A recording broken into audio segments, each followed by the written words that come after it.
I'm going to pull the Glock out and point it level at his face. It's my business if I say it's my business.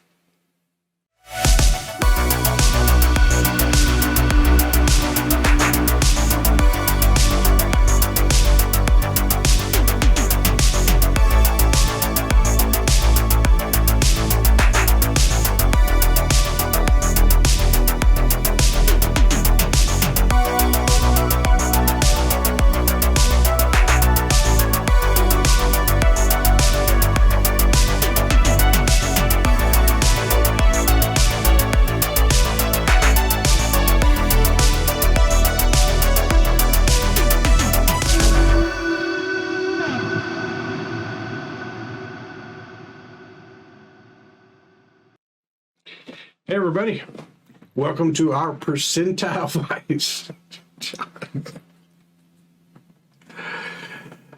We stream every Mondays and Thursdays. Thursday tonight is our actual playing night, and we are currently running through Table Cat Games Street Wolves Jumpstart Scenario 2 of Hearts.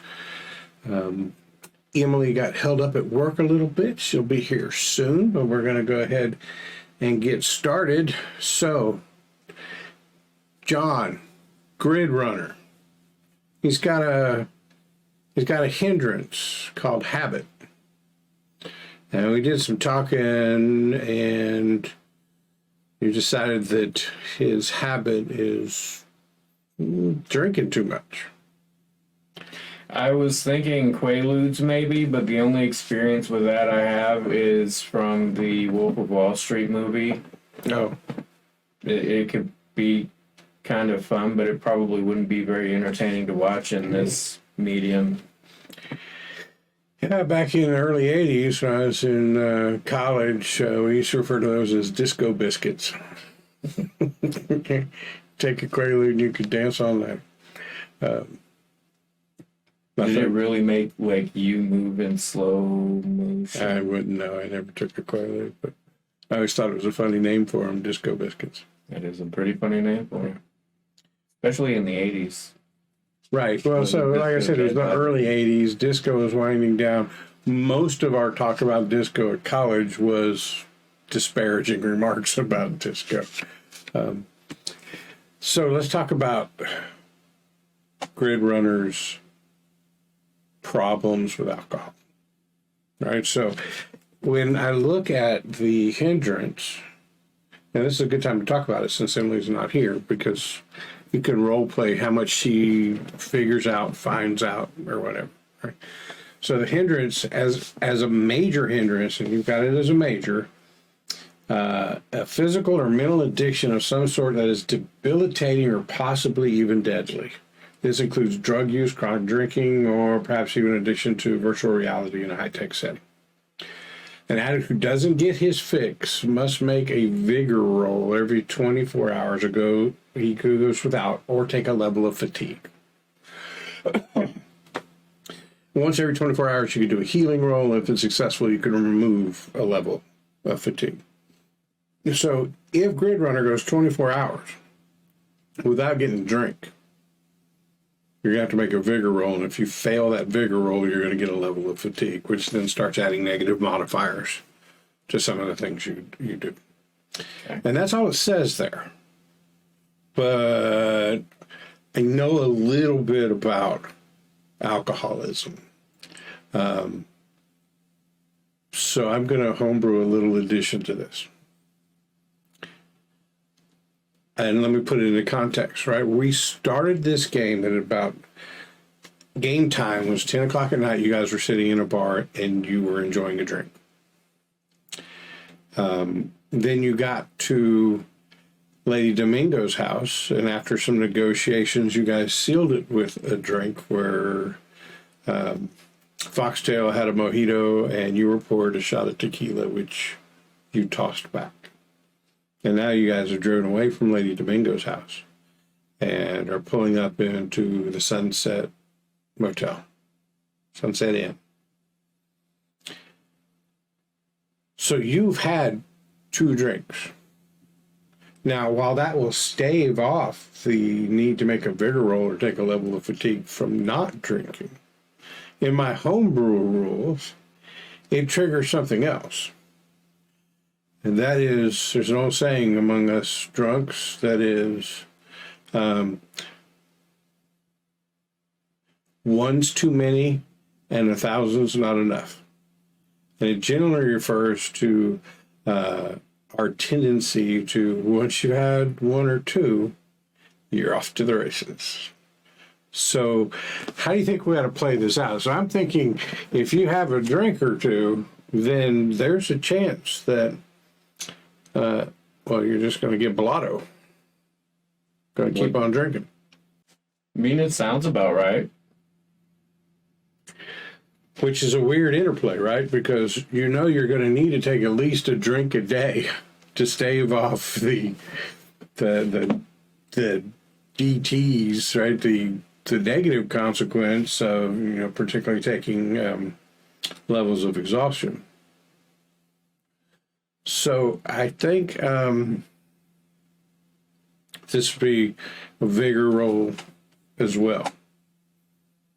So we could do a smarts roll. See, the vigor roll is similar to like Constitution, right? So I can see how if you haven't drank in a day, a vigor roll, see how your body is reacting to the fact that you haven't drank anymore. But the nature of alcoholism is such that, you know, you take a drink, there are changed chemical reactions in your brain that just like, let's go, let's have some others. That's why I was thinking maybe a smarts roll. Some of the other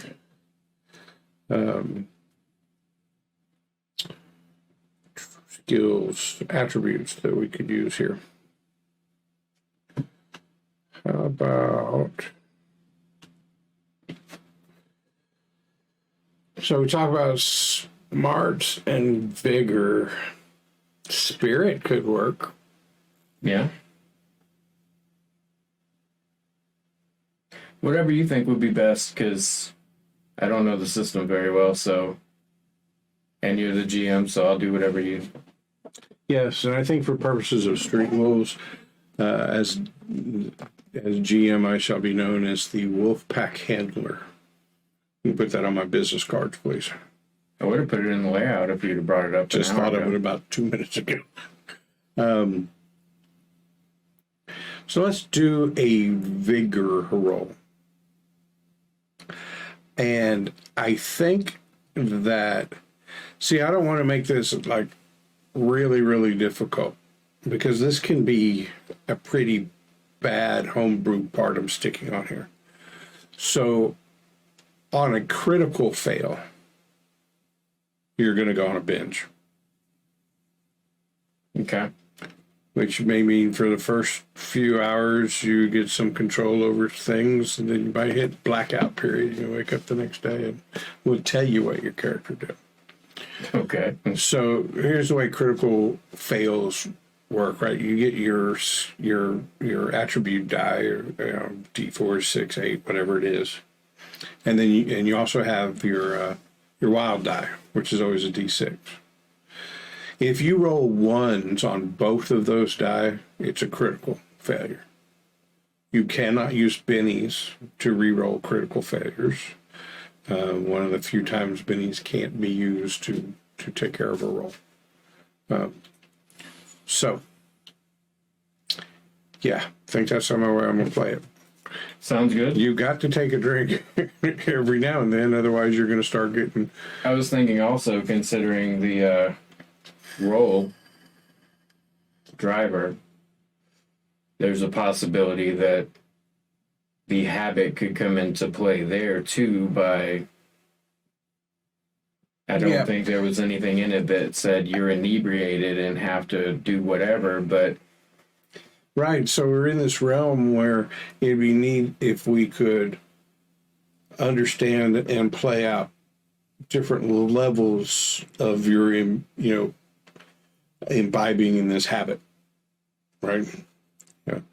Maybe a couple of drinks and you get pluses to some things because you're feeling more like yourself, but are more likely to, if you get pulled over. Plus the spirit. Spirits. Another name for alcohol. Yeah. But almost like a cliff, right? This is like you have a drink and you stave off the possible level of exhaustion. You have another drink and you get a plus on this. Have another drink, you get a plus on that. But each time you have a drink, there's a chance that if you roll, the critical roll is off to the races. I don't know. I'm going to work on that a little bit more. But for right now, we're just going to say you've had 2 drinks today, a shot of tequila not too long ago, and I want you to make a bigger roll. And as long as it's not a critical failure, you're going to be okay. But if it is a critical failure, you're about to just lay waste to the mini bar in the hotel room. So do that now? Yeah, go ahead and do it now. So bigger. That's a D8. So roll a D8 and a D6. Let me find a good D8. Yeah, this one's important, right? Very important. Use the one out of the... It'd be really funny if you rolled a critical failure right here the first time. It would, and it would be even funnier when Your wife, whatever her name is. my current wife. Right. 6 and a 3. Okay. So you're fine, right? You got a little bit of alcohol in you, so that is good. But you're in control, right? You guys have got business to do, and it's one of the things you really pride yourself on is that when it's time to work, it's time to work, and so you try not to let that little habit get in the way of working. There have been a couple of times over the last few years where you haven't done such a good job of that. But, Probably. all right. So, cool. So that's our little homebrew for the hindrance habit, specifically because you picked alcohol. Hold on, I need to get a link to the Street Wolves Discord real quick. Sure. Also, the secret hindrance that I have. There was one point in the conversation with Mama Domingo that I was sort of curious if something was going to be triggered by that particular hindrance there. All right, so this is a really excellent opportunity, and it couldn't have worked out better. Right? These things we needed to work through for your character. So your secret hindrance is, well, the name of the hindrance is secret. Your hero has a secret he keeps to protect himself or others.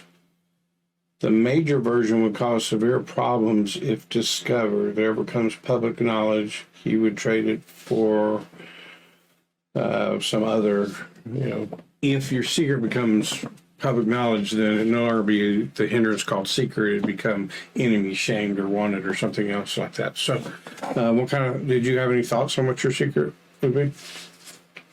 I believe in the actual jumpstart, it explained that he, while driving around the well-to-do ne'er-do-wells of the city, had seen some things. Or possibly done some things. Let me find where I have the jumpstart open at. Just to get everything 100% on the money.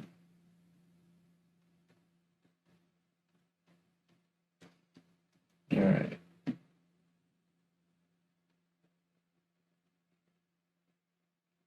Where was that part at? Did I make that part up? Yeah, I don't recall anything about it. And everything that was in the Jumpstart is on page 10 for Gridrunner.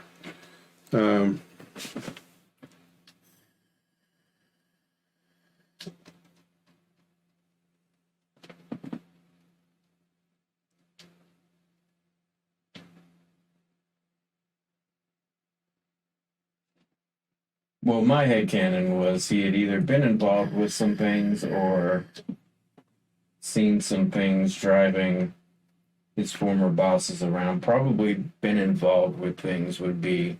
Okay. So before you were a street wolf in your previous life as a getaway driver, so what do you think you saw?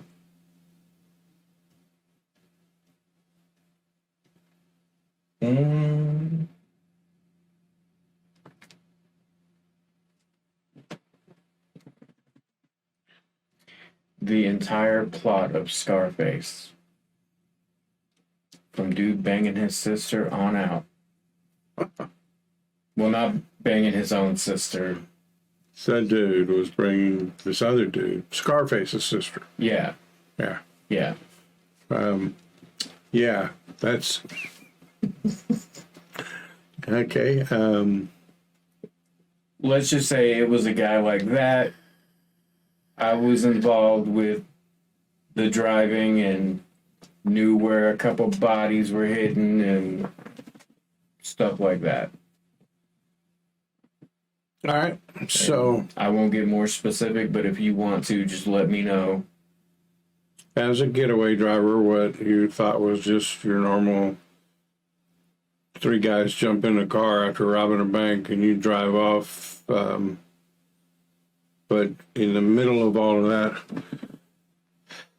it turns out one of the guys was not one of the culprits. He was a prisoner of theirs, and they ended up offing him right there in your car.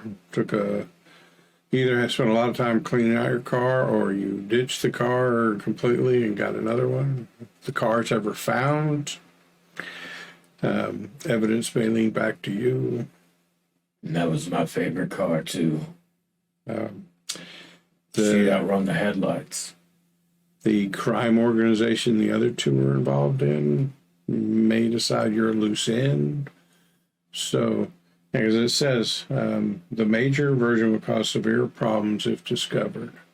So it's discovered that you were the getaway driver by this criminal organization. They may come after you. Or if the getaway car that you drove into a lake or something is discovered and forensic evidence, could point back to you. Police will be coming after me. So, yeah. I like that. That's your secret.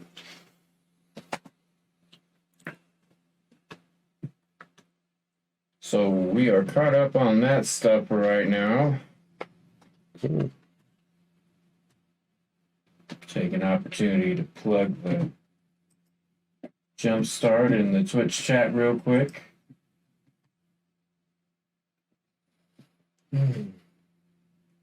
And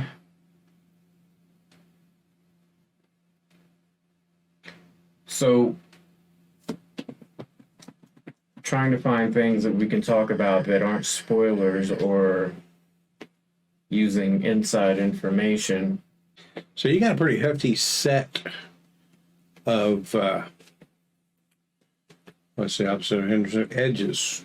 All right, so you got getaway driver, which if we get into car chase is going to give you some serious advantages.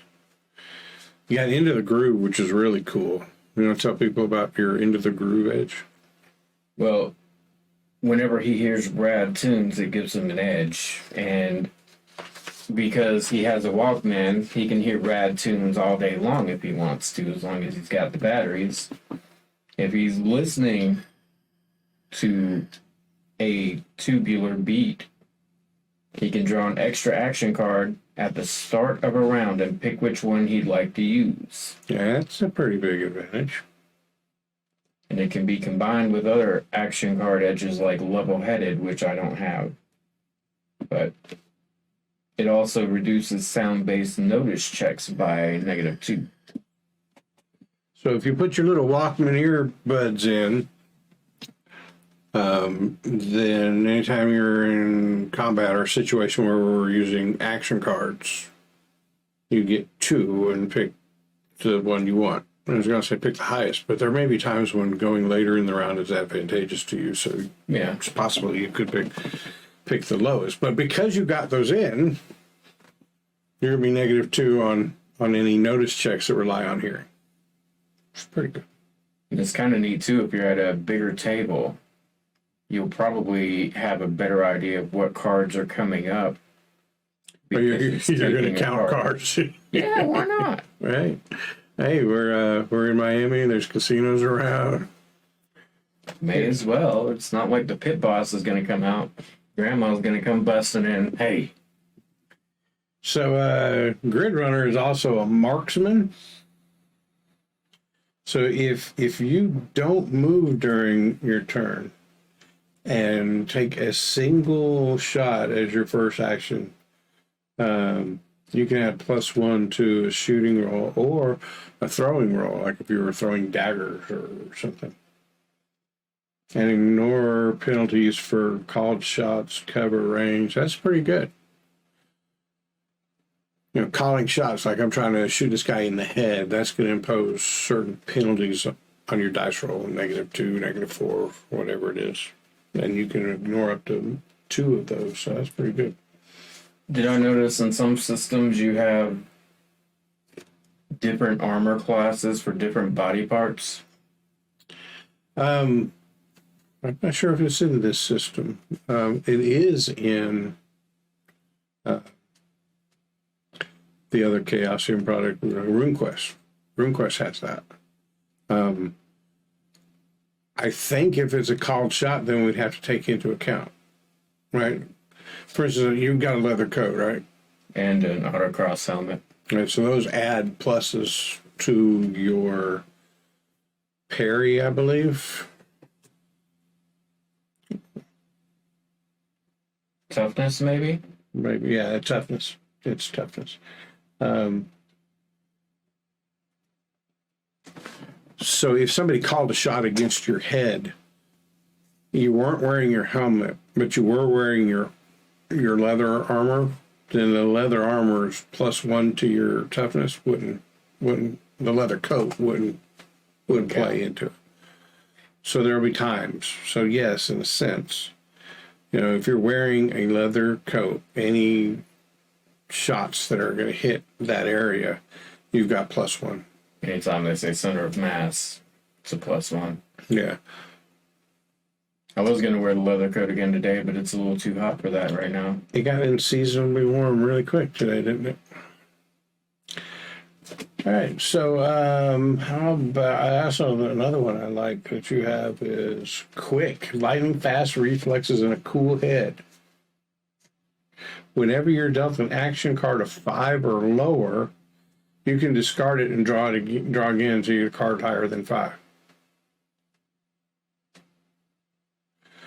So I don't see any reason why that wouldn't stack with your Into the Groove. So basically you're going to draw 2 action cards, and if any of them are lower than 5, you get to redraw those cards. Because it says this edge can be combined, the In the Groove one says this edge can be combined with other action card edges like level-headed. So quick is another action card edge. So I think, But it does say if you have level-headed, you first draw the additional card and choose which to take, and if that card is 5 or lower, you redraw. So I don't think I should be redrawing both. I think that's it should good. just So be the one. yeah, so you don't have level-headed, but you do have Into the Groove. So Which you draw 2 cards, decide which one you want. Then if it's so they're rarely going to stack, right? You'd have to get 2 cards, 5 or below. Well, I could choose to use the 5 and get That's a third really chance. good. Like you get a 7 and a 5, and you choose the 5 so that you could redraw it instead of choosing the 7, which seems counterintuitive, but that's pretty freaking smart there, John. Kind of risky, but sometimes you got to risk it for the disco biscuit. Nice. I like the way you wove that into the conversation. And Nerves of Steel is your other edge. You learn to fight off through the most intense pain. You can ignore 1 point of wound penalties. Normally, when you take a wound, you're going to be -1 on all your trait checks, right? Whether it's a skill or an attribute. Take 2 wounds, you're going to be -2 on all those. 3 wounds, you're going to be -3 on all those. 4 wounds, you're on the ground. Now, you'll still have the wound, you're just going to ignore the penalty for the wound. Mm-hmm. Seems like it would be pretty useful. Yeah, it does.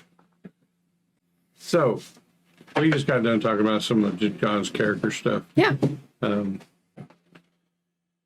So you guys just got into Lady Domingo's house, or got out of Lady Domingo's house, where she offered you the deal. Get her father out of the picture before you can turn over the family business to the Cabal of Shadows.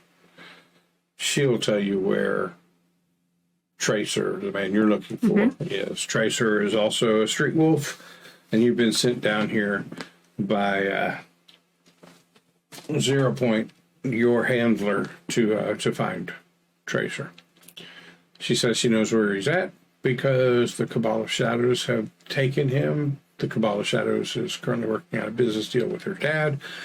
People loyal to her and the organization who are working around her father found out this information. Cabal of Shadows has him and where he's at, and as proof, she showed you a Polaroid picture. Right. Tracer tied to a chair.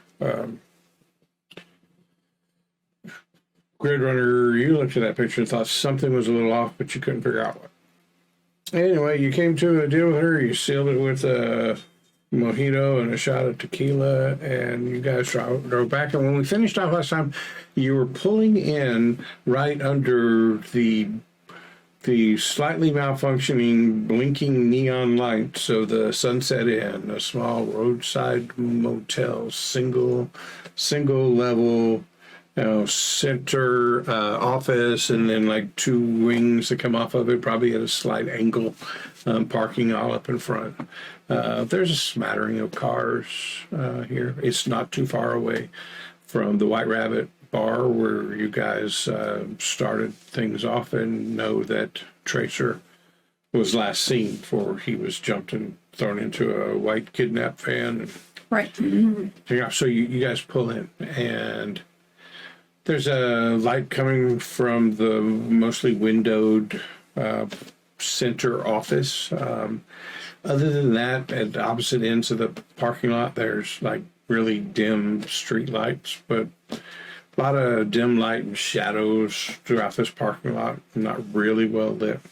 Right next to the entryway to the center office, there is a telephone booth, but it's not like the Superman kind where you walk in and close the door. Right. It's just like a little half kiosk thing. But it does, you notice that over the phone, it does says video capability on it.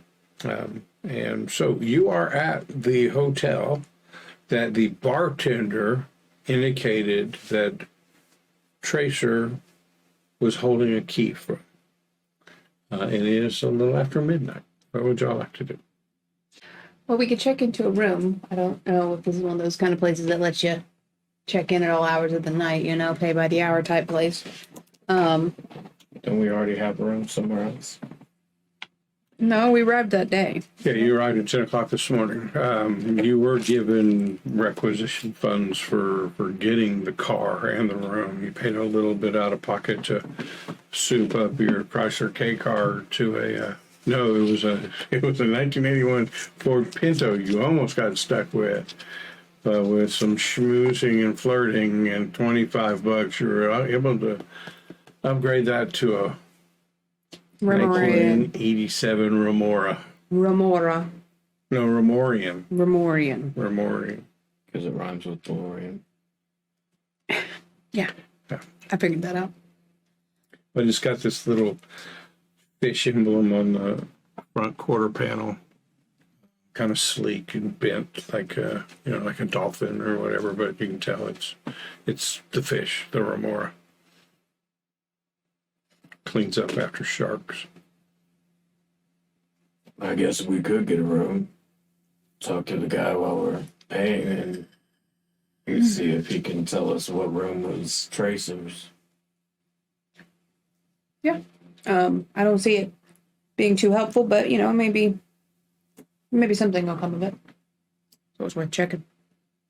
So we'll go to the front desk room place thing. Okay. You walk in. It looks like the floor needs to be swept.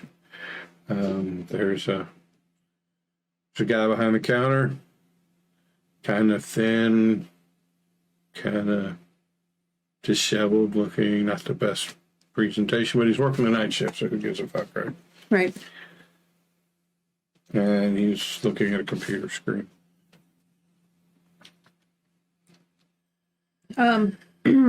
Excuse me, we're looking for a room. Yeah, okay, 1 second. You want one? You like 7 seats. Do you want one king or 2 queens? 2 queens, please. Okay. So he turns the book around and shows it to you. Name, car tag, Right. that kind of information, and he starts rummaging around through a book. Looks like a layout of the motel, figuring out what room he's going to give you. While I'm signing, can I scan like that page and the page before it to see if I see Tracer's name or any of his aliases that I know he uses since we work together? Not bad. So let's see here. The guy's looking, right? And there are several pages there. So you don't see anything on the page that you're about to sign on. You'd like to flip back to previous page or pages.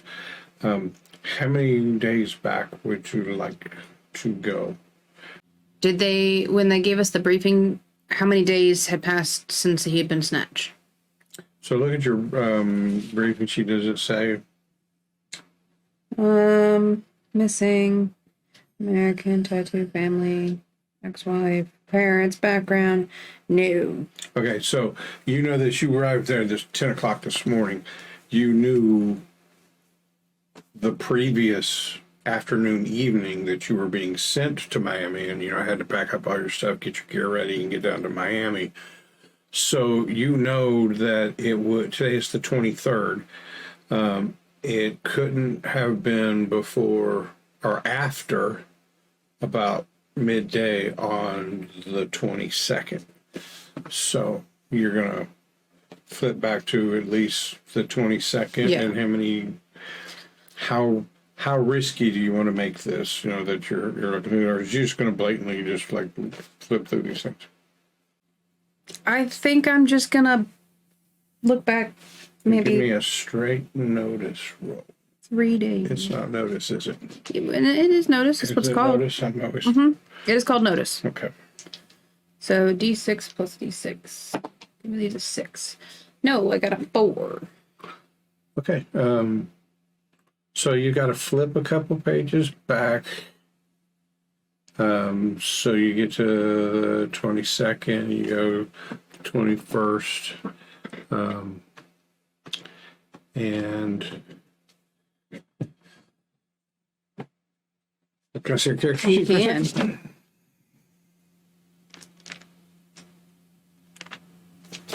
Give me a tradecraft roll. That's what we're going to use to figure out if you would know either one of his aliases or just see a name that jumps out to you like, yeah, right, that's freaking him. And I think we'll do it straight up. I almost put a -2 penalty, but well, I rolled a 6. all right, so that one explodes. 5, so 11. I had something about tradecraft. Tradecraft is a skill. It's probably Yeah, but I was just saying if I had a thing. One of your edges help out Yeah. on tradecraft. Something about tradecraft.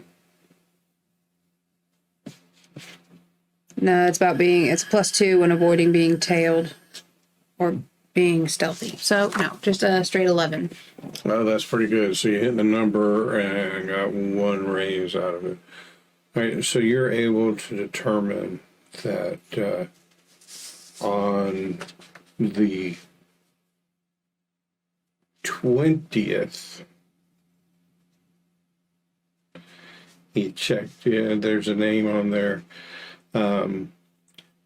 and you recognize that it is a amalgamation of Tracer and like his actual last name, right? Mixed some letters around and made a name that sounded cool. And if you go, you notice that there's a check-in time there for the 20th. There is no checkout time. Presumably he got abducted and didn't actually check out. Right. Maybe his tab's being run up. Right. Sweet. And that he was placed in room 23. Okay. So then I will finish filling out ours and slide the book back. Okay. Let me give this guy a notice roll.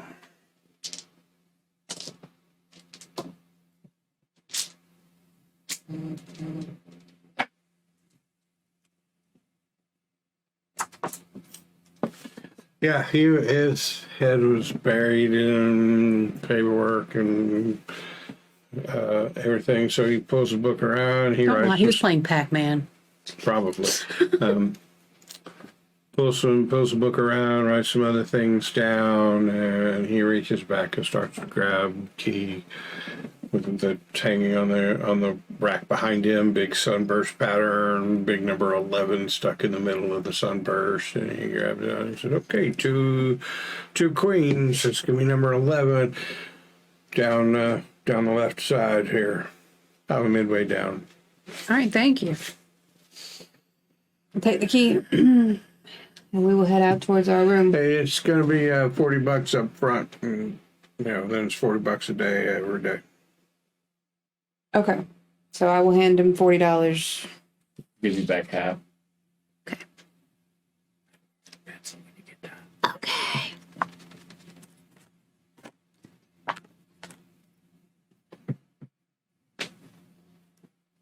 As we walk to our room, I want to look to see if I see room 23 or if it's like in a different part. So you notice all the rooms on this side are even numbered, so you can make the assumption that all the rooms on the other wing are odd numbers. And it started at 1 on your side. Based on where 11 hits, you would think 23 may well be the last room on this side. And doing some quick math and juxtaposition in your head, you think, oh, they got 24 rooms in this place. Right. And 23 is the one on the very end. Okay. So we will go to our room first, I guess. Yeah. Hey, you walk in the room. Pretty shabby looking, right? Roach Motel. Terrible print framed gaudily hanging over each of the beds. There's a little nightstand between the two beds. An old yellowing phone with push buttons. And the button 0 says OPR on it, OPER on it, and underneath it with like a label maker, it says front desk as well. It's just been stuck on that, and the edges peeling a little bit off of that label. There's a credenza with a few drawers for you to put stuff, and a big box TV sitting on it with some rabbit ears. Nice. High class. Yeah, they haven't put cable in here yet. Cable is available. Just not here. Not in this hotel. Not in this hotel. You want to go check out his room? Yeah, we could see if we can try to get in there. See if he left any of his stuff. All right, tell me what you're doing. What is the window situation like in this room? You have one door and one window at the front. There's only one.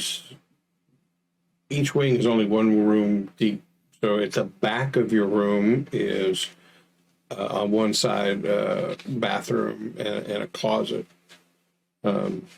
And on the other side, there's a window looking out the back. And in the back, there's probably 10 or 12 feet of overgrown grass. And then after that, it's Florida jungle-y looking, you know. Sawgrass and palm trees. Do the windows open? Yes. Screen? I'm going to say yes. What's the It's latch? Florida. What's the latch like on the window? It's one of those half circular latches. You push it one way and the latch catches on to the grippy part The grippy part. on the windowsill. You push it together. Well, it's actually at the middle of the two window panes, right?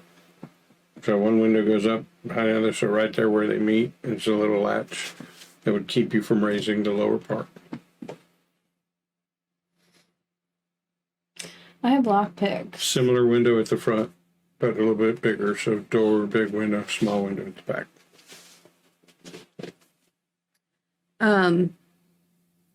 Can I, with my lockpicks in my toolkit, on our window, test out how to open it? I don't think you can open that one from the outside. If it's got like the latch, like Gemma and Tony's windows where it's, That little half circling thing that goes around to the grippy part. And it goes around, yeah. I mean, you might be able to like finagle something up through the crack in between the two and knock it back. Give me a smart roll. Okay. Smarts, Second. 6. I still get my bonus die? Always. Okay. The only time you're not going to roll that wild die is when you're rolling damage. I got you. I There rolled may be other instances. I'll tell you when those come up. Okay. I rolled a 6. So a 3 on top of that, so 9. Looking at these things and then looking at the doors, you just feel like you would have more luck trying to pick the lock of a door than to try to jimmy these windows, unless the window was left unlatched. But pretty snug fit, and like trying to get something jimmied up between them and moving that thing over, you can just tell it would be tough. You could probably eventually do it, but Yeah. it I'm would with be you. difficult. Then you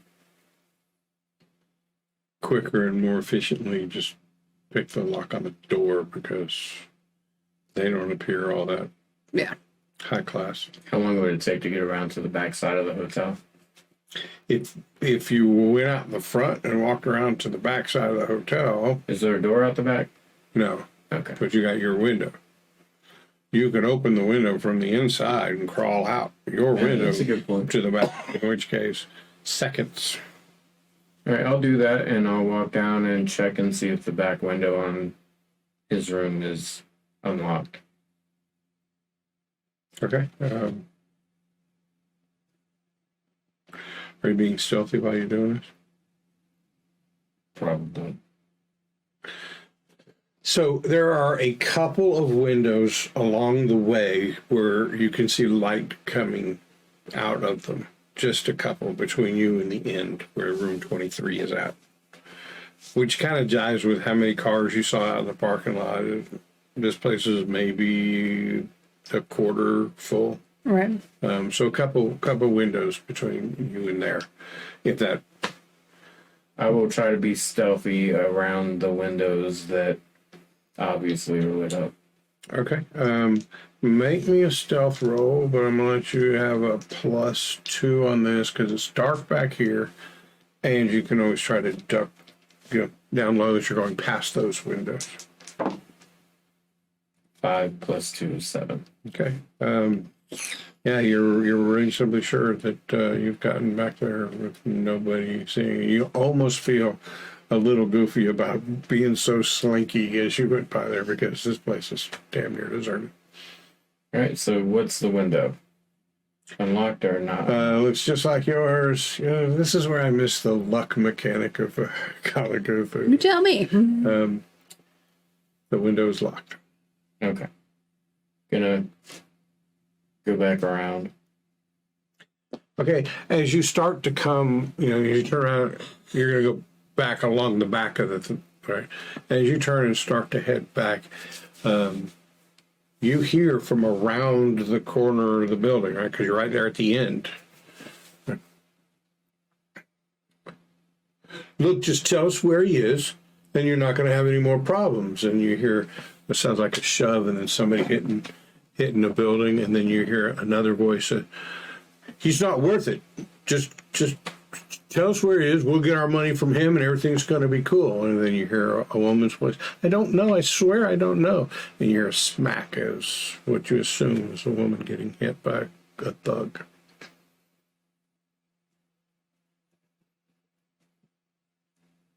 Has Foxtail left the room yet? I don't know. Has Foxtail left the room yet? Or are you just like sticking your head out the window going, how's it going down there? No, I want to lie and be like, yeah, I totally went with him, but I didn't. I sat in the room and waited. So I'm going to go back to the window and with the window open, I'm going to be like, Foxtail. What? The window's not unlocked, but I think something's going down on the side of the building. We should probably go check it out. Do you want to go talk to him and I'll wait in the wings and pop out if you need me, or? Something like what is happening? Sounds like somebody's getting slapped around. Well, how's that our problem? They might know something. I'm not a huge fan of people just beating up women, okay? Did you say women? You left that part out. Did you say it was a woman? Yeah, like all the women. I'll be right there. I'm gonna Right, go. so you're I'm gonna go out the front door. And you're going to go down the hallway, like, no stealth involved. None. And turn the corner like, what you motherfuckers doing? Put your hands on me, you gonna get your ass back down rocked. the other side, and I'm not really going to sneak because there's something going on, but when I get to the end, I'm going to be stealthily looking in on the situation. okay, You want me to roll another stealth for the yeah, it's just Your approach. 4? okay. So you make it to the end, and you're like waiting right around the corner, thinking, boy, when these guys get a face full of foxtail, they are going to regret it. You walk down, and you're maybe 3/4 of the way there, and then you can hear around the corner 2 thugs grilling a woman. You can tell because you can hear her cries of pain or just crying, and it's apparently they are trying to get out of her the location of somebody that owes them some money. Okay. And you know that before you turn. So I am going to come around the corner. I am not slowing down or making any attempt to conceal my presence. And as I turn the corner, I'm going to lean up on the corner and be like, now that's not how we play nice. And wait. Okay. So as you're doing this and you turn around, and that's not how we play nice. Right about the time your shoulder hits the wall as you lean up against it, there is a smack.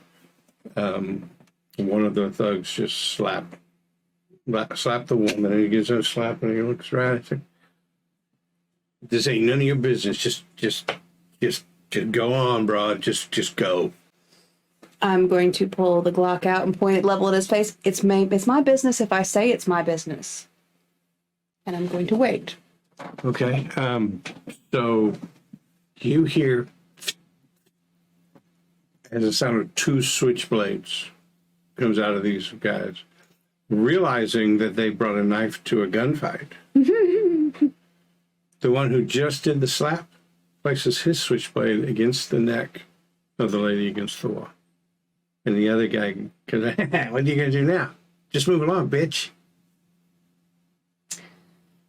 The other guy's, I'll fucking kill her if you just go. She wasn't going to give us any information anyway. That's a bold choice, but I'm going to tell you some of the things that really drive me crazy.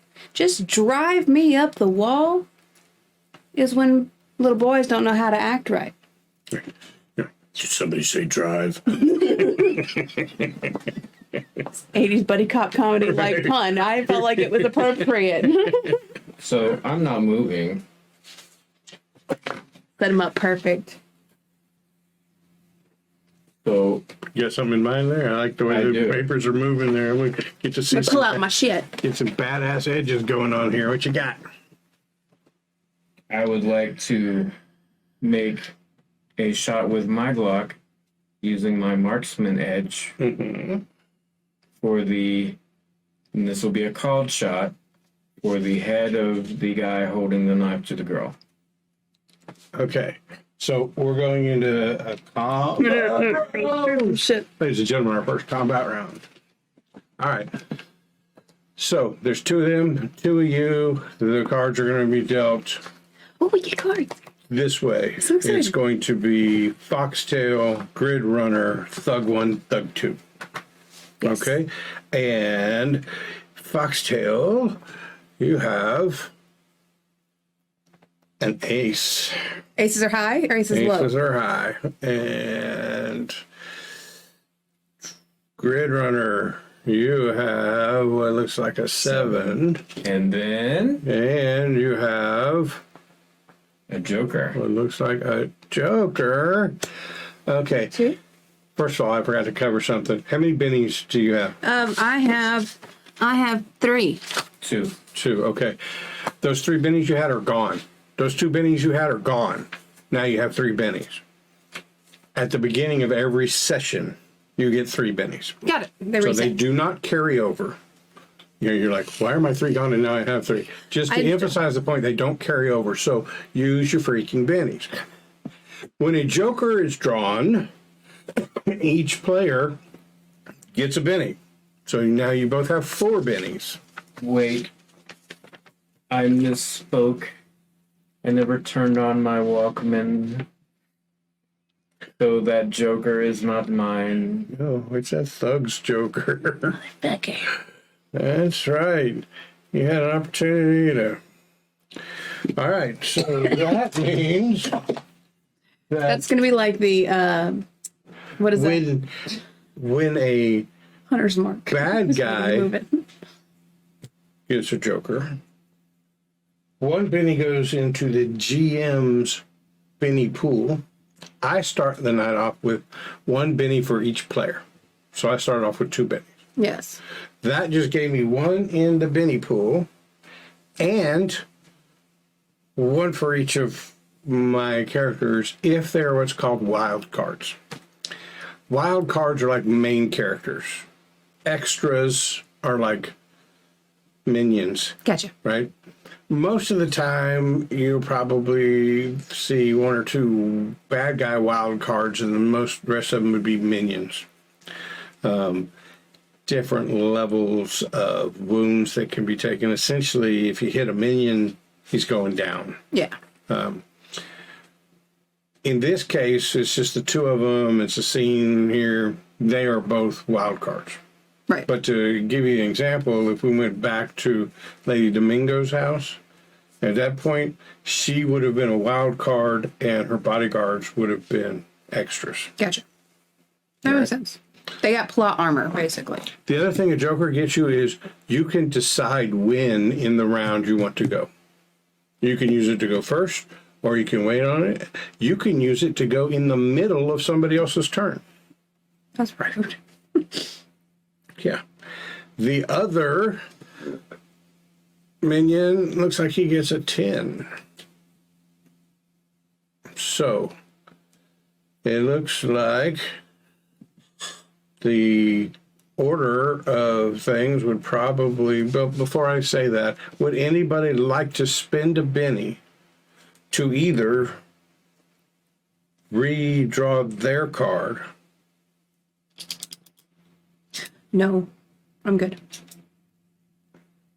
Or I think a benny could be used to make the GM redraw cards. I know that they can make them re-roll certain dice, but let me double check real quick. This won't take long because I happen to have bennies already pulled up.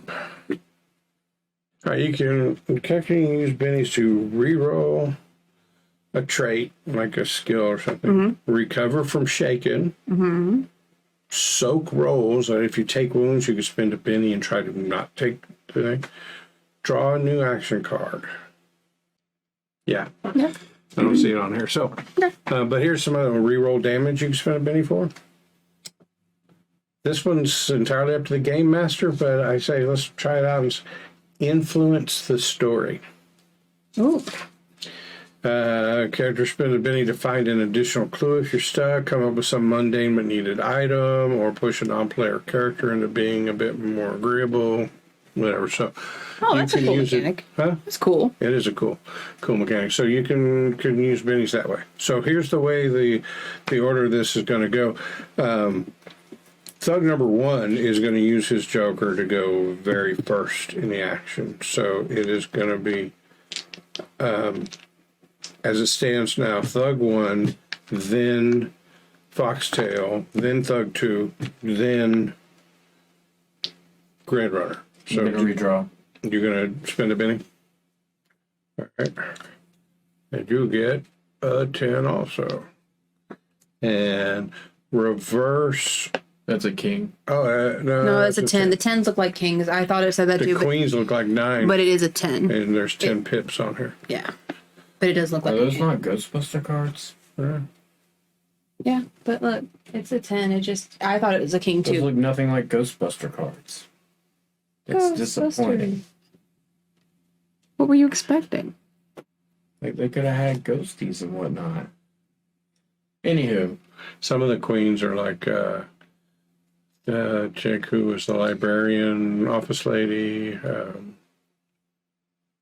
Well, but on the card, the pots, little, anti-pots. their little blaster things are on the trim of the card. But we digress. Sorry. So that's the order of things. You spent a penny and got a 10, which ties with this guy. And then mine's it goes. diamonds. Huh? Mine's diamonds, so it comes before him. Right, but it's done in reverse alphabetical order. Spades, hearts, diamonds, clubs. What? Mm-hmm. Aw. Okay. Would you like to spend another penny and get another card? No. All right. So, Thug number 1.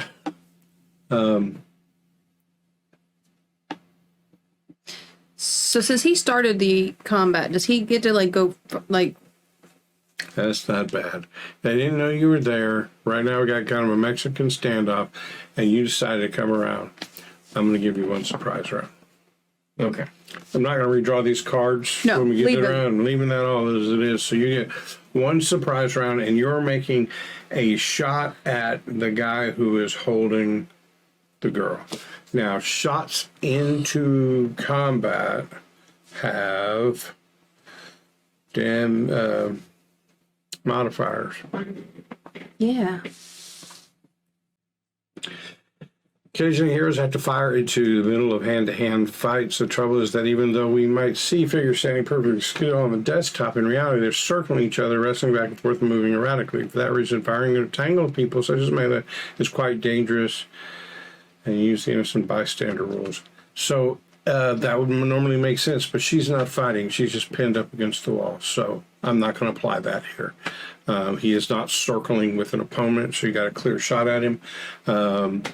And no cover, so yeah. Blast away. So are you making a called shot for his head? For his head. Do you have like the aggressive edge? I have marksman that gives me +1. Just And saying. I ignore up to 2 points of penalties from called shots. Oh.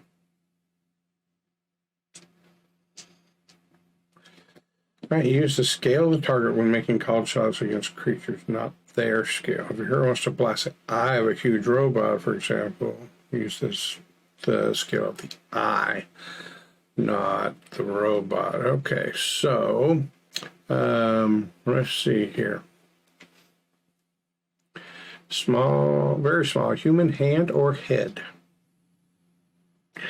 So the modifier for this headshot is -4. Do you? So In actuality, it's going to be a -1 because because I have a +1 and I ignored 2 points of called shot penalty.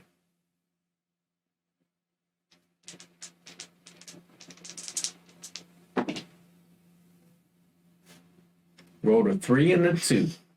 like to spend a penny and try that again. Yes. Do it. Which one do I re-roll with the Both penny? of them. Isn't that beautiful? It's nice. Oh, you got a 6 though. I got a 6. So does he re-roll the 6 or the 8? Because it's an 8 side. Reroll them both. They both maxed out? No, he got a 6 on his wild, but not his. Okay, then. So reroll the 6. Now let's say that other one was a 7 on an 8-sided dice. Well, that doesn't really work out, but any dice that maxes out explodes. Oh, So I you thought it was roll just them the both 6. again I'm with and it. add the 6 to the 6 and the 8 to the 8 and figure out what your Oh. new thing was. You wouldn't take add the them better. all together, No, you but take you the better. figure out which dice and its progression of explosions totals up. So the only one you maxed out was the 6. Roll the 6-sided dice Okay. and add that to the 6 you rolled. 10. So minus, 1. we can do the -4 is 6, +1 is 7. Right. Wait, but I you ignored ignored 2 2 points. points. No. So it's a 9. 9, which is the -1 you came up with earlier. Okay. He did all that combining down just to re-expand it. The way you were trying to do it was -4 for the headshot, but your skill takes that down to only a -2. So you rolled a 10, -2 is 8, and then you get +1 for your edge, makes it a 9. And then the hypotenuse. Over the tangent. Yeah. Measuring the distance between squares on the waffle you ate for breakfast. So what is the range right now? Oh, probably less than 10 yards. So it says damage 2d6. Do I get the full 2d6 from that?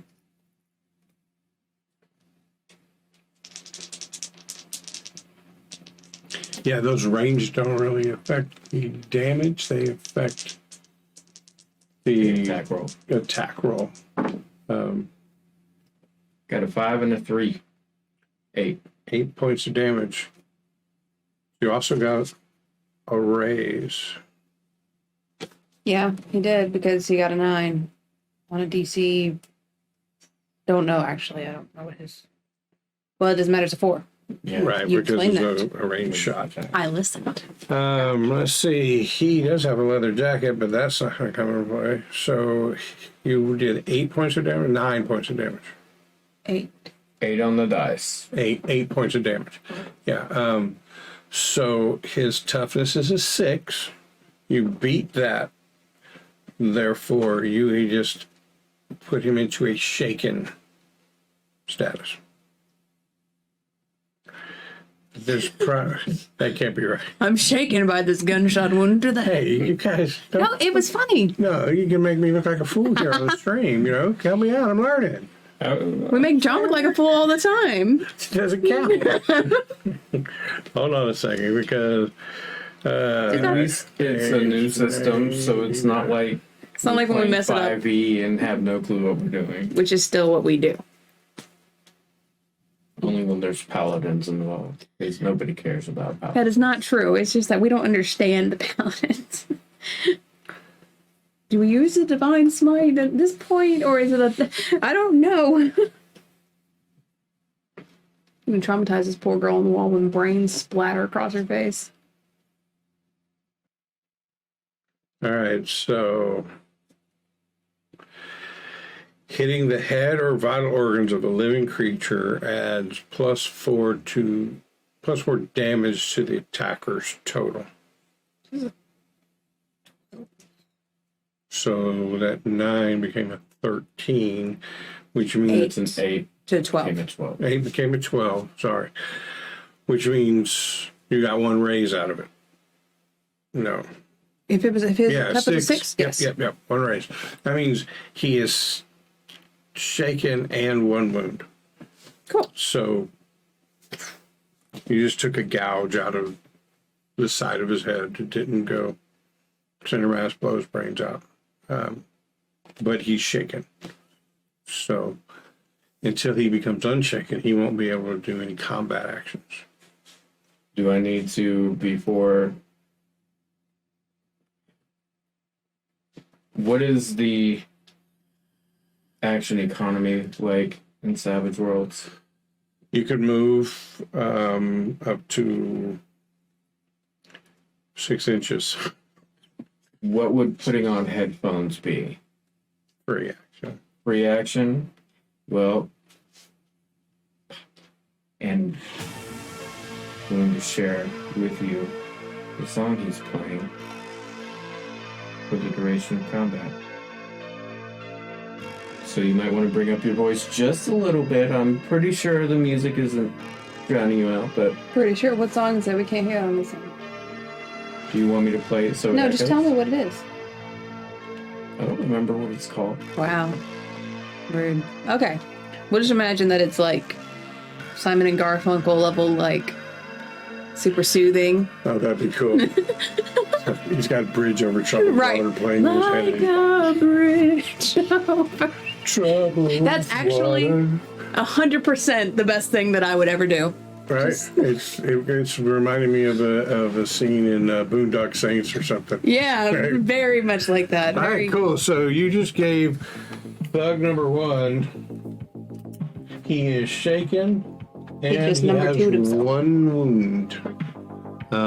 He didn't like that. Because he's shaken, on his turn, he's going to have to make a vigor roll to overcome being shaken, or he's not going to be able to do any combat actions. So now we start the combat roll, and first up with the Joker is thug number 1. So in order for him to shake off being shaken, he has to make a vigor roll. And if he succeeds on that, then he can act as normal.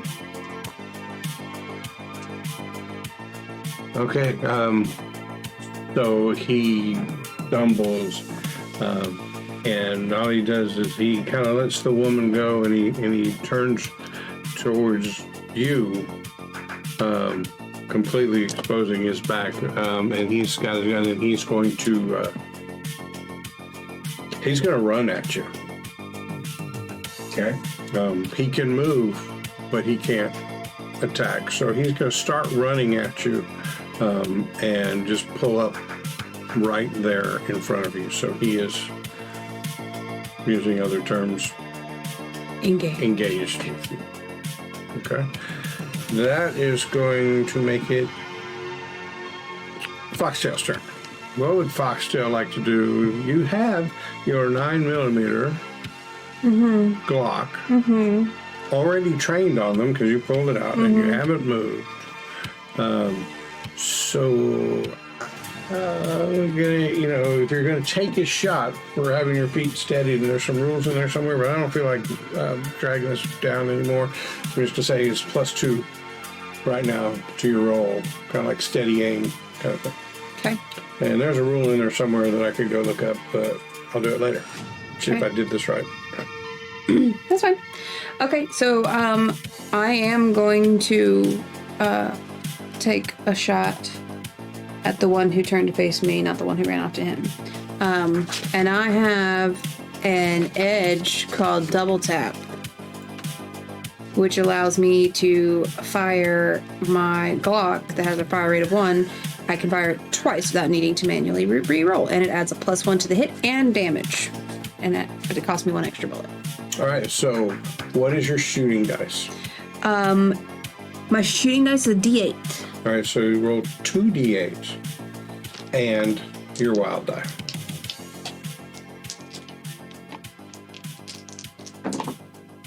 Oh, yikes, that's ugly. Okay.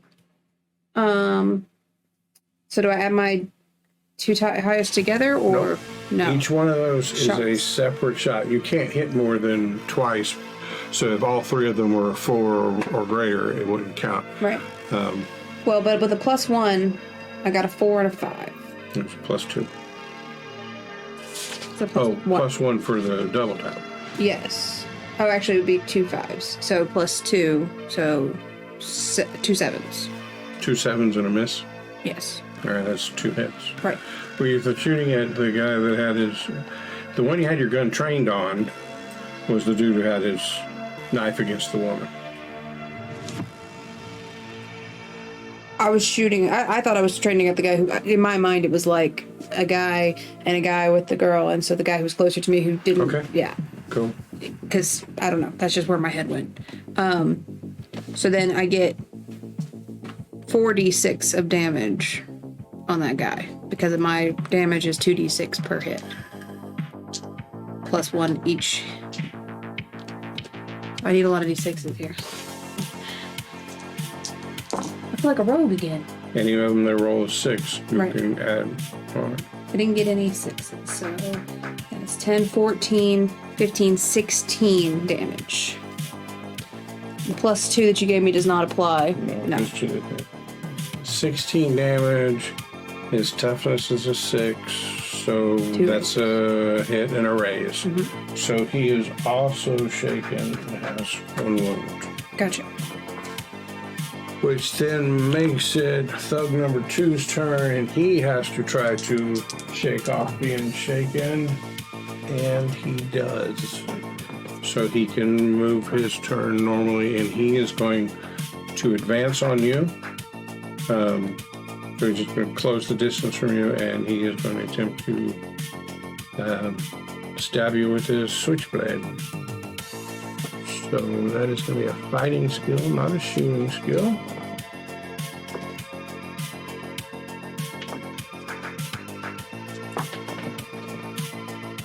You need to know my parry, right? Yes. It's a 5. Okay, well, one of his dice exploded. 6 plus 1 is 7. So he met your parry. And now he will roll damage. Okay. Which is his strength die plus a d4 for a switchblade.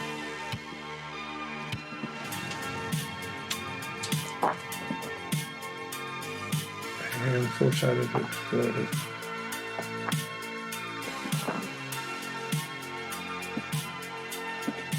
That was 8 points of damage you have. What was your toughness? 5. All right, so you are shaken. You didn't take a wound. He nicked you enough to. Right. Right. So on your turn, you won't be able to do anything with free actions and movement, unless at the beginning of your turn you can make a vigor roll, in which case you overcome it. John, it's your turn. You got one thug right in front of you with a switchblade.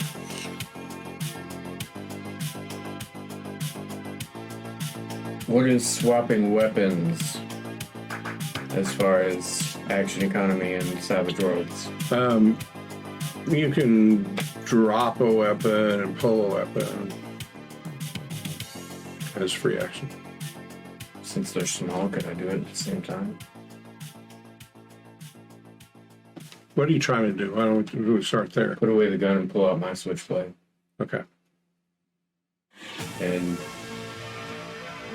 stabby. All right. So you'll make a fighting roll this time instead of a shooting roll.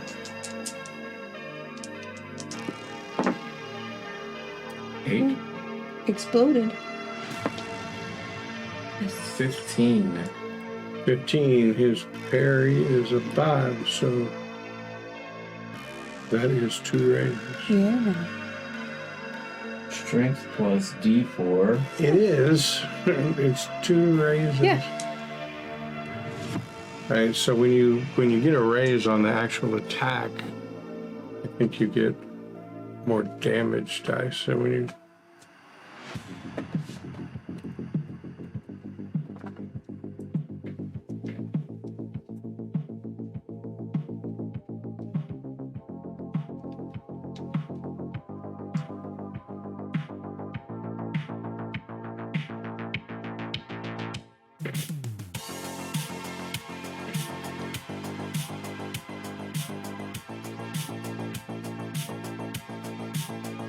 So raises on damage rolls and inflict wounds.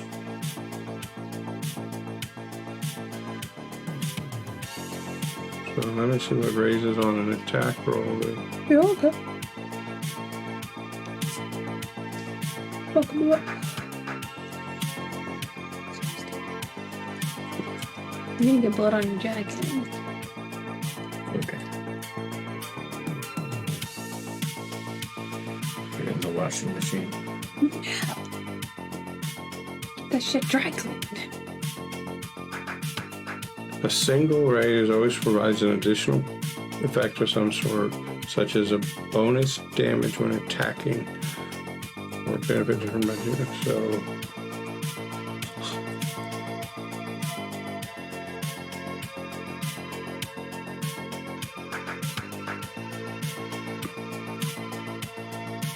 your hero gets a raise on his attack roll.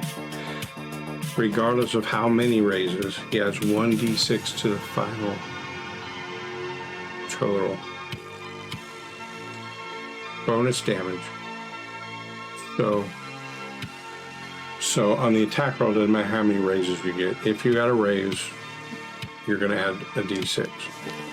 So your switchblade does your strength plus a d4, and now you can add a d6 to that as well. Bonus dice can also explode. Those? So what's your strength? D6. So strength plus, so a d6, a d4, and a d6 is what you got in your hand? Oh, no wild dice on this one. Right? 6. Total of 6.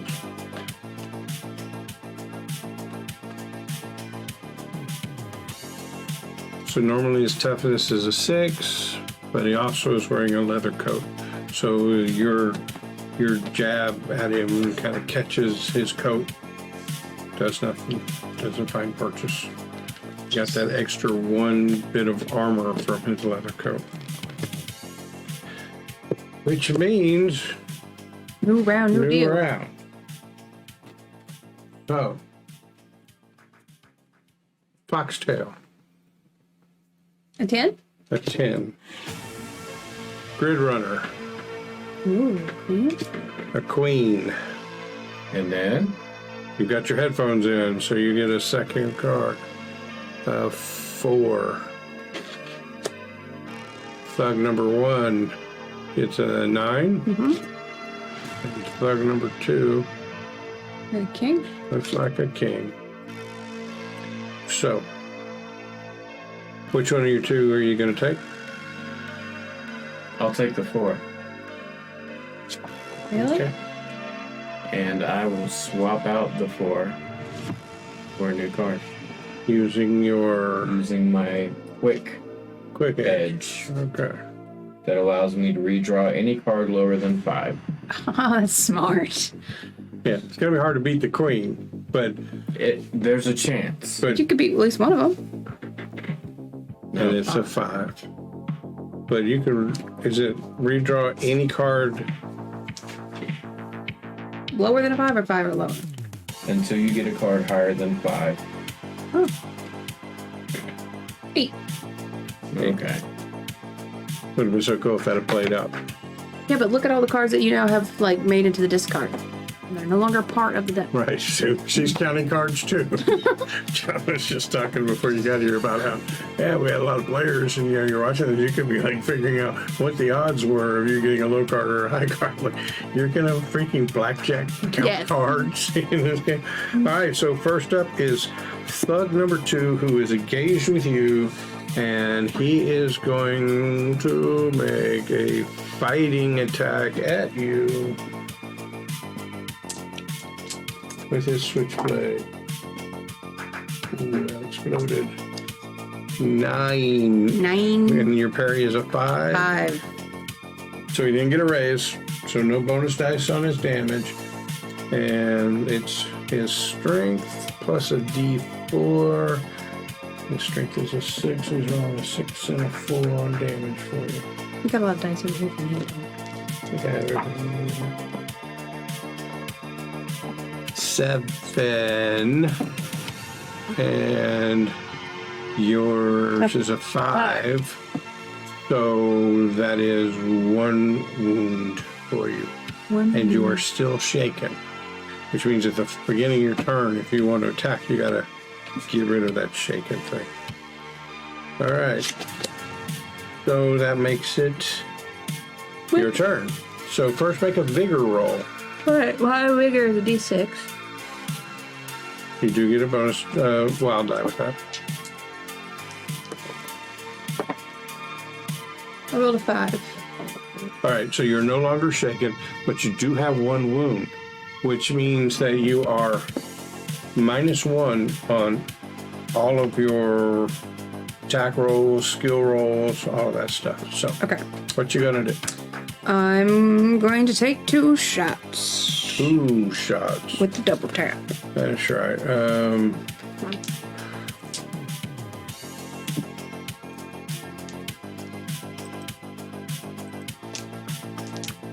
Certain weapons have a problem shooting while engaged. Oh, I can't quit yawning.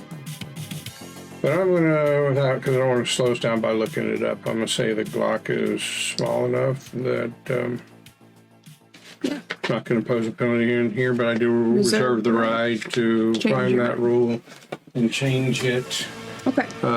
at some point in the future. So you are making a shooting attack roll.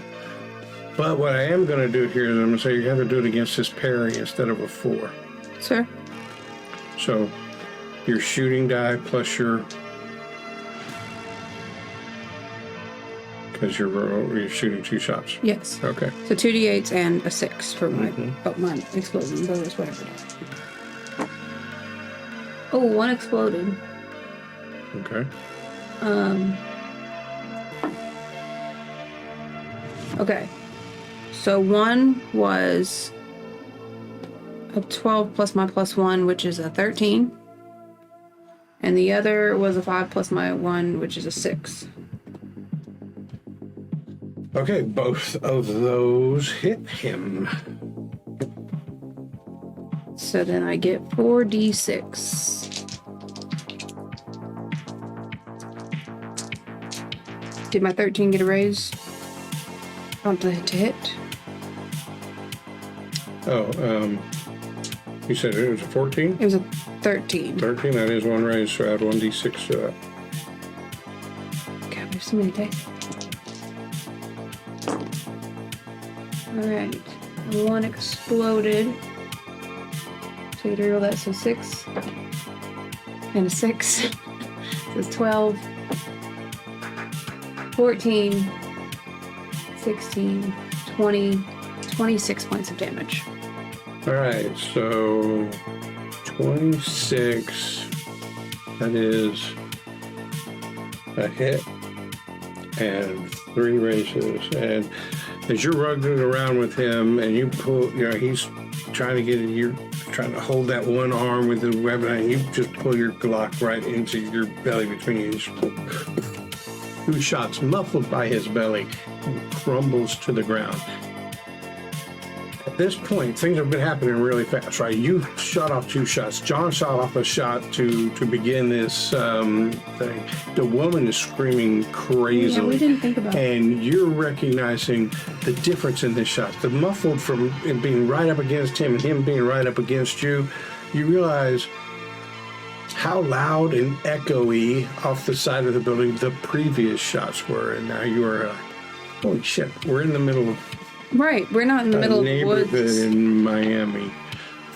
So you have some concerns there. But so that was numero 2, who is now off the board and dead. So that would make it number 1's turn. Well, can I go over to the girl and tell her to Yeah, you outta took here. your shot. Now you got some free movement, so yeah, go over there and tell her. I'm gonna tell her, like, get out, go. And she goes running off to meet her boyfriend Tracer. It's not funny. I'm just saying. I mean, think of did it. you not see that coming? It's No. not. It's not totally random check. So Okay. we won't. I thought he just was gonna I'm get just the saying. fight. Hey, you're on an investigation. Fair. We're right outside the room he was at. Some girl's getting beat up by two guys saying, "Where's this dude?" He goes, "This." But it was randos. So that makes it Thug number one's turn, and he is going to make a fighting roll with his switchblade against you, Gridrunner. And what is your parry? 5. He got a 5, so he strikes. And he is going to do strength plus 4, plus a d4, I'm sorry. Which comes to a whopping 3 points of damage, which does not exceed your toughness, so you don't take anything from it. It gets snagged up in your Leather jacket. or something, but yeah, nothing happened, and that makes it your turn. I am going to try to hit him once again with the switchblade.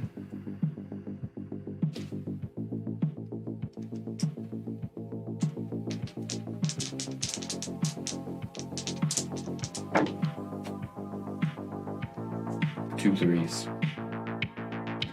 Okay, if you'd like to spin a Benny to reroll, you can. No. Okay. That makes it the end of the round. And what I should have done last time, but I didn't. But it was the very first time. Anytime a joker pops up, you reshuffle the deck. Prior to that, it's like blackjack. The cards just keep getting thrown off into the discard pile.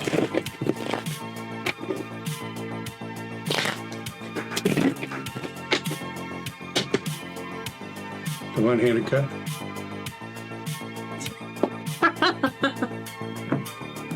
The problem is that I didn't try to pull off the one-handed cut. I tried to pull off the one-handed no-look cut. Right. And I just took it over the edge. All right. The one-handed looking. Looking cut. Bravo. Yeah, probably wasn't. Okay, so here we go. Foxtail. Foxtail gets a 5. Ugh. Gridrunner gets a 2 and a 4. Do we want to redraw those before, or I want to roll them all out and then 2 for Thug number 1 and Thug number 2 is. All right, so now your both of those get rerolls based on your, or redraws based on your. I have to pick one, so I'll pick the 4. Okay. It's a jack. A jet. Okay. And look, it's Slimer. What?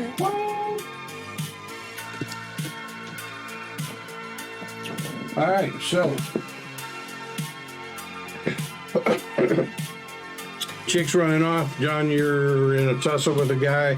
You are standing maybe only 7 or 8 feet away from them now because you advanced up to there to tell the girl to get out of here. So, I'm sorry, Gridrunner. Switchblade. Oh, 1 1, explode. 6, 7. That hits, so roll your damage, which is a D6, D4 plus your strength die. D4 didn't want to roll. 5. Yeah, so same thing. You guys are making little nicks on each other, but they're not doing any damage. Right? It's a really bad scene from West Side Story. Right. You're more interested in the singing than you are in the cutting. The dance and choreography is beautiful, but the actual fighting, man. That makes it your turn. Okay. And before you did that, I wish I'd have thought to spend one of my bennies. re-roll this guy too, but too late now.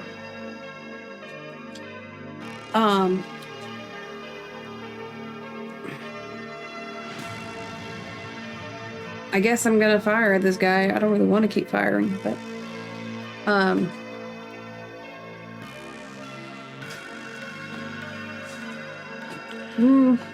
So firing into melee that he's with John, there's a chance that you will hit John.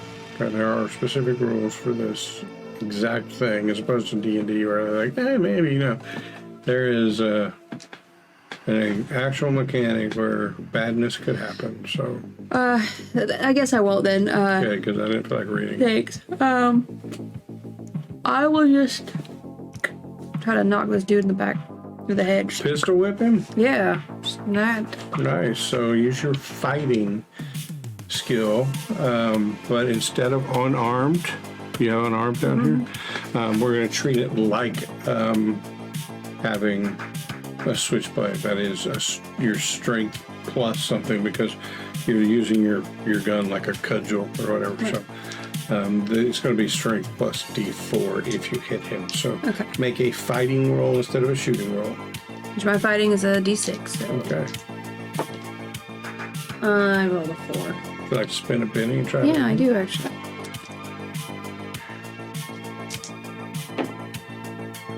I rolled a 2. Okay, so yeah, you go up to just pistol whip him, and you get a glancing blow off of his shoulders because the way him and John or him and Gridrunner are moving around, and yeah, he emerged. Well, that makes it his turn, and he is going to be fighting with his switchblade. Got a 5, your parry is a 5. So he's going to do strength plus a D4.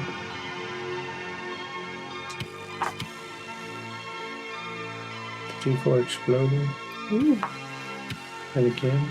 Oh god. 15. Your toughness is what? 7. 7, so that would be a hit and 1 raise. Would you like to spin a penny to try and soak that wound? Not Do take. that now. Sure. Yeah, so you make a vigor roll.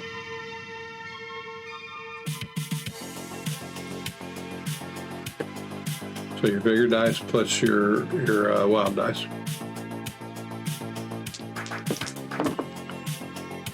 2 2s. Okay, good. So, do you have any wounds yet? Nope. All right, so you were shaken and 1 wound. And you have to clear the shaken before you can make an attack.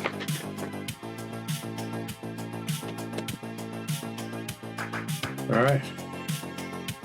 New round. New round. Foxtail. Oh, 3. With a 3. Gridrunner with a 9. Thug number 2 with an 8. That's mine. That's a 9 and an 8. Thug number 2 with a 5. Anybody spending bennies? No. This guy's going to spend a benny.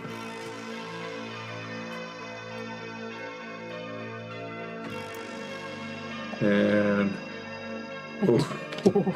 it's a 2. All right, Gridrunner, you're up. First thing to do is make a vigor roll and see if you can clear your head from the shot he just gave you. 7.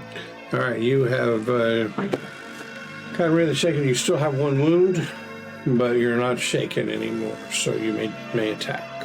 I will attack. Okay. And I take no penalty from -1 wound.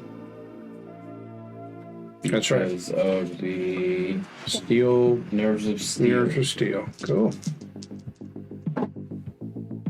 1 and a 2. Want to spend a penny? I don't think he has any. It's been a tough day for you. It's a rough day. Okay, so That makes it your turn. You've got 1 wound, right? Yeah. So have you been remembering -1 on your rolls? No, but I missed We'll anyways. remember this time. Yes.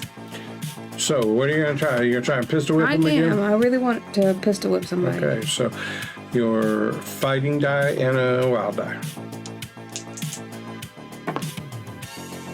So a 5 and a 3, so a 4. 4 and 2. Yeah, A 4. a 4. Doesn't meet his parry, so... Use a Benny to reroll. Oh, I see you're using D20s to I attack am. your I friend. figured I don't use for much That else. was cool. A 3. I made it worse.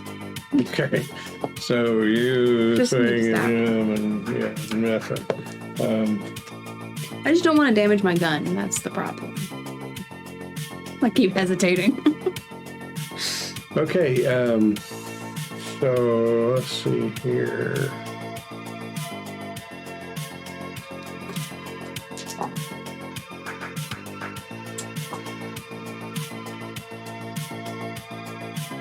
The guy brings his switchblade down in front of you, but then takes more of a defensive stance and kind of turns to kind of triangulate with the two of you, and he is backing away, and he backs away 3 steps and then turns and starts running.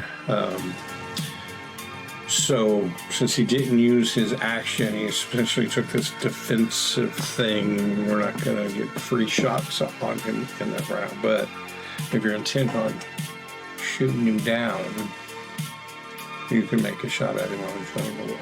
No. Okay. So he goes running off. The woman is long gone, and you hear sirens in the distance.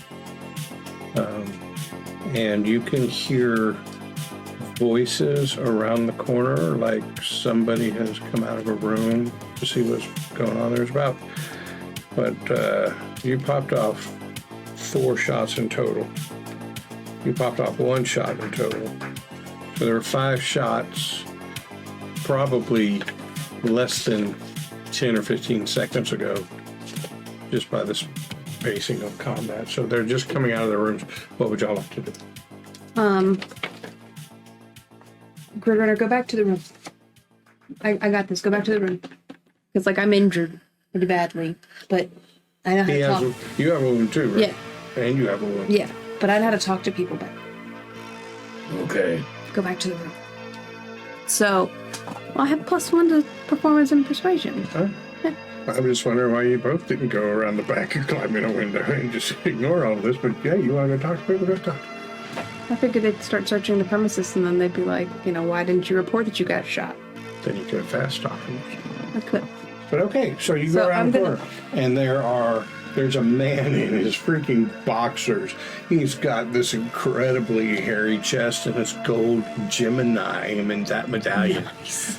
Is incredibly tan, except for this weird white circle around each of his eyes, like where his sunglasses would be. He's bald. He's a little paunchy in the middle, but extremely well tanned. Yeah, he's been here for a while. What the hell's going on? Remember, you okay? I'm gonna clutch my side and be like, no, these 2 guys, they tried to mug me and I Have you been shot? I got shot. You got stabbed. Stabbed, whatever. Well, this is important, Right. based on what the reaction of the world is around you. That's fair. Well, one of them stabbed me and the other one started firing and it was just a nightmare. Yeah, I heard the shot.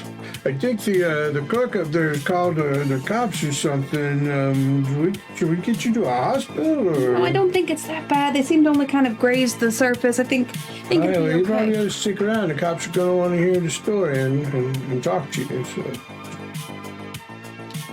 Well, Roll me a was it a persuade? persuade or performance. Which one would you like? So you're essentially trying to convince this guy you were an innocent bystander in all this who got caught up in a Gang turf war. tussle. Yeah.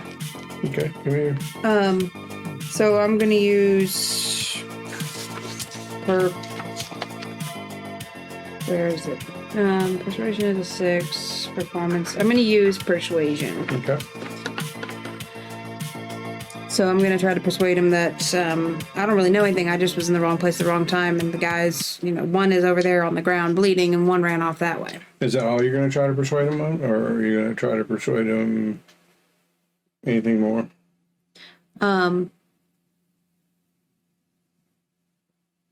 Does he look like a sleazy kind of guy? No, I mean... It's important. A couple drinks in him in a bar, he might act a little creepy, but no, he doesn't look like a sleazy kind of guy. I'm going to try to convince him. Imagine a New York City mafia guy who's got, a big sense of honor and everything. Like, breaking the law doesn't bother him, but there's certain things you just don't do kind of guy. I'm not saying he's mafia. I get the that fear. kind of thing. So I'm going to try to convince him to not mention I was here because my employer would not like it. In my head, she's wearing like a low-cut blouse and everything like that. I'm going to try to give him the impression that I'm a prostitute at this hotel and that if he brings me up to the police, that I'm going to go to jail and my pimp is going to beat the shit out of me. I'm going to try to play towards his, honor. That's pretty good, so...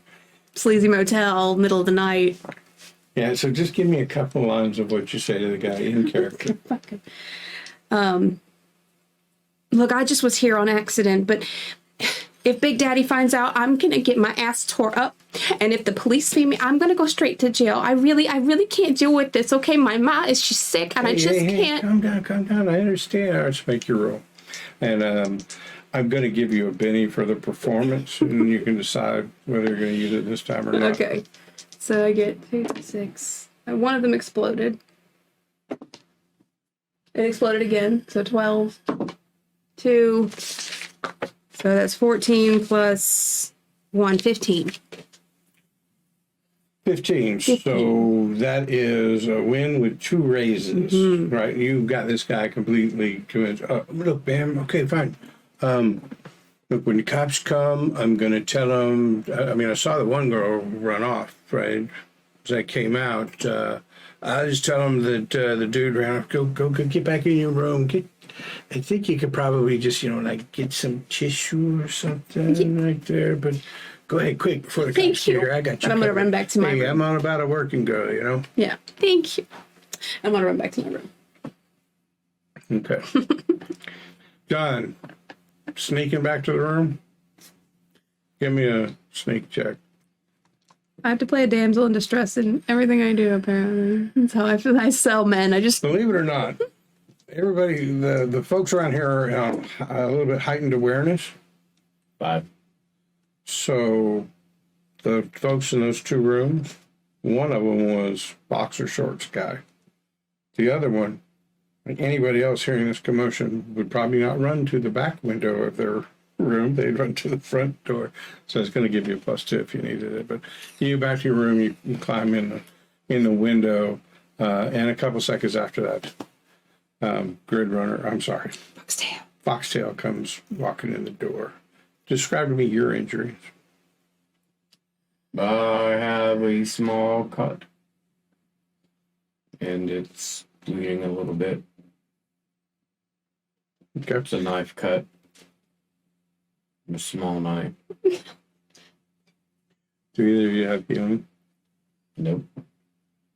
Yes, this in the last session. Didn't I? I'm sorry. But we didn't do any combat last session. No, I don't. So you guys had your pick of 6 characters. No healing. All right. Healers for the week. There is some self-healing stuff that can be done, I believe. So you are in your room. You hear the cops come up. Some sirens. They are pretty quickly shut off, but the lights are still flashing, and they're going to be out there for probably a couple hours. You can hear old dude telling them, everything that happened, leaving you conveniently out of it, and goes pretty well. So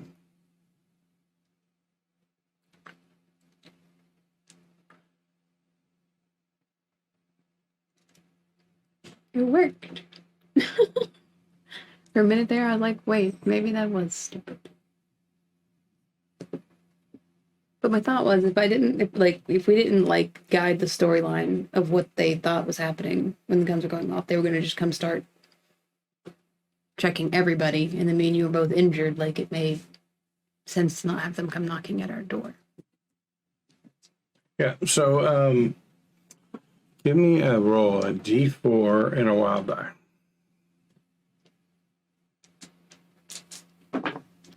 Five on the wild die, 3 on the floor. So if it's added, it's an 8. If not, then a 5. Okay, John.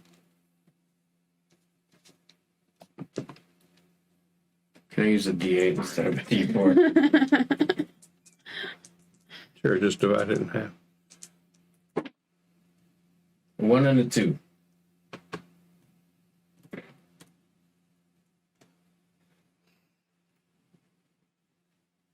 If he gave me the option to roll a D8 and divide it in half, I'm going to take that. Oh, 1 and a 2. All right, so you can make unskilled attempts, right? Neither one of you are skilled in healing. When you do an unskilled attempt, you always use a D4. And you subtract 2 from the total. So neither one of you was able to successfully take care of your wound. Using the first aid kit there in the bathroom, you were able to patch it up. It's not going to get any worse, but until something else is done, you'll be engaged in all of your subsequent actions with a wound. So you're sitting in your hotel room. There's a little mini fridge and mini bar, little bottles of liquor, TV.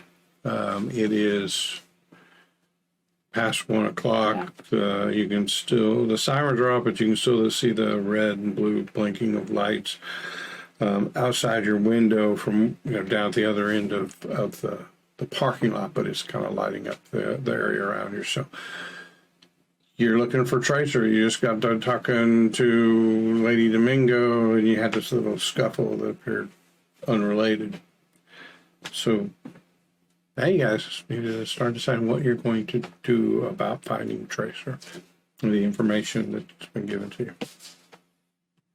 Okay. So we have the choice of going to the highlight game and trying to catch him before he starts his meeting. We have the option of going to Indian Springs, which is the island he lives on, but it's supposed to be very heavily guarded, like the Ritz of the Ritz. Something about South Shore Casino, I believe, where he does business. Yep, that's where the highlight game is, and he has a private box, and that's where he'll be having the meeting at around 10:30 tomorrow night. So we could do that, and we also have the option to find his floozy, Kimberly Tiffany. I don't think I spelled floozy right, but... Yep. You also will have the option of trying to dig in a little more to Tracer. What was he doing here? That's true. And you can always try to call My handler? Zero Point. Let them know what's going on, or ask for equipment, funds, or assistance, or anything like that. So What you thinking there, Gridrunner? We didn't finish what we intended to do tonight. Unlock the door and... Well, we can't do anything until the police get done, so...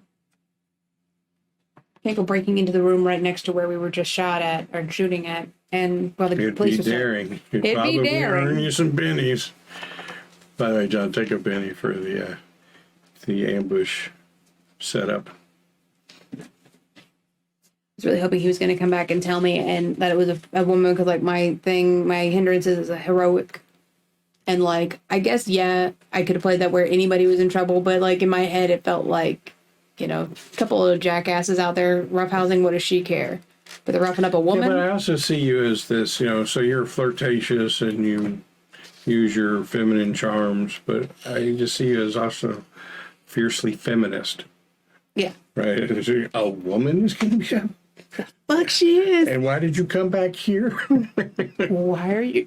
Yeah. So let's go. All right. So this is where we're gonna stop for the night. But you guys need to be thinking about what direction you're gonna take your investigation in. If you don't figure anything else out by 10:30 tomorrow, there's a meeting of the boss of the crime family with the Cabal of Shadows. That if you stop, Lady Domingo has promised you information on where Tracer is. Right. So, thanks for joining us, everybody. We're Percentile Vice, and